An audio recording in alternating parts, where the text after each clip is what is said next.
balima bamanangameno o munu be ka chaque pro tv laga ni wati na malikono ani malikoka ne o ka bamananga kuna foni awati osele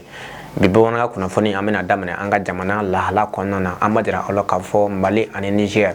nono jamana fula kon kera teri jamono doy ambe domina fo bibina ka sabo ke mi sedaw ye obeka sanction kon be Niger ka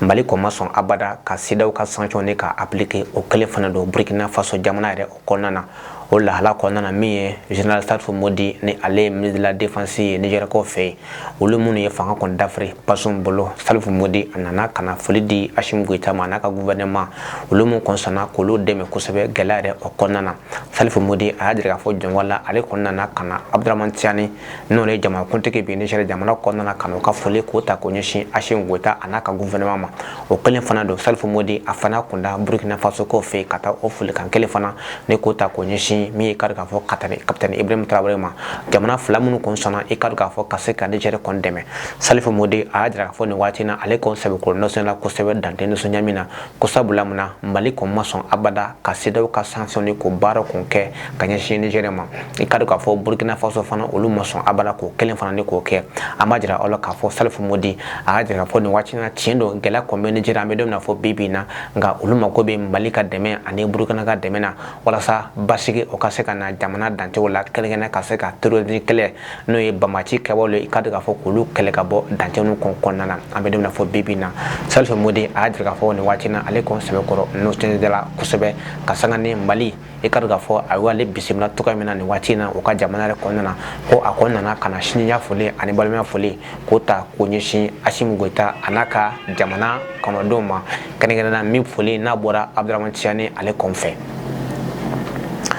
nabora anga jamana konnana ambeta France ka politique chedo be ne atoko de ko Jean-François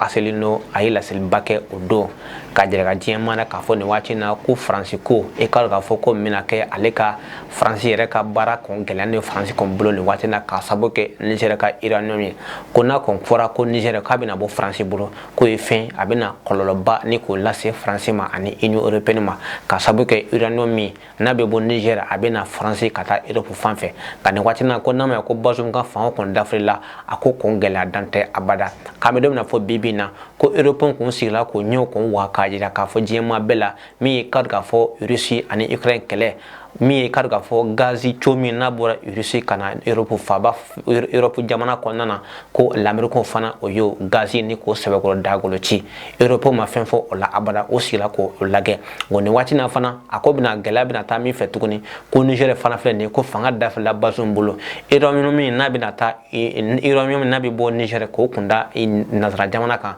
ke karga fo kabina gelabad la se Niger France ma ko sabula muna ko Union Européenne ani jamana tamade be munu makobe jo Iranium na kase ko ka baro kon kenai kona kon fara ki kado ko fanga ko adafla Niger e kado ka fo akoko lan kon date Jean-François Asselineau a dira fo ni watina ko asirasa o France ka lagesa ka fere jonyo soro kase ka wala sami Iranium ko ye ako kela akana se ka France soro gazi ko fana e kado ka fo ko be Union Européenne bon l'Amérique be ka gazi mi kondi uluma e kado ka fo gazi asongo kacha wa fana gazi la ke gare konfte abada ko be kon mado Rusiga gazi ko jembe Rusi nyongo de gazi ko langa l'Amérique akangene jugu ya fe aye kado ka fo o gazi chumba ni ko bonko ci ko Union Européenne ma fen fo ola abada ko ba dira fo gelami ko be ka ke jen kono de watina ko Union Européenne ani France ko onabala kamedom na fo bibina o asirasa France ka lage ka ko dore kon ke munu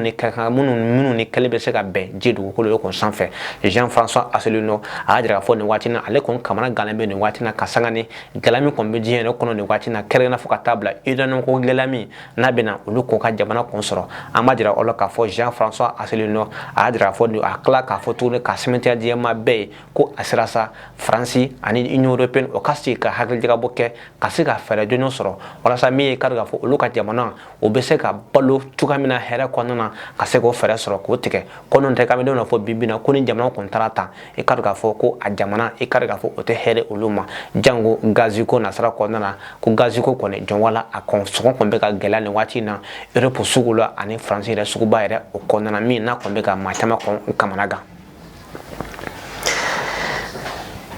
amita Niger anga jamana ki Niger kibara nasara konana amadira ola kafo ma bajirika olu de bora udon kwa ko ka deme ne ko ta ko nyishi Niger kalka choma kirgena General Abdurrahman Tiani anaka kalka chow kadira kafo ni watina olu kon la benendo ka Niger kalka chow ni ko deme wala sa o ka se ka sisoro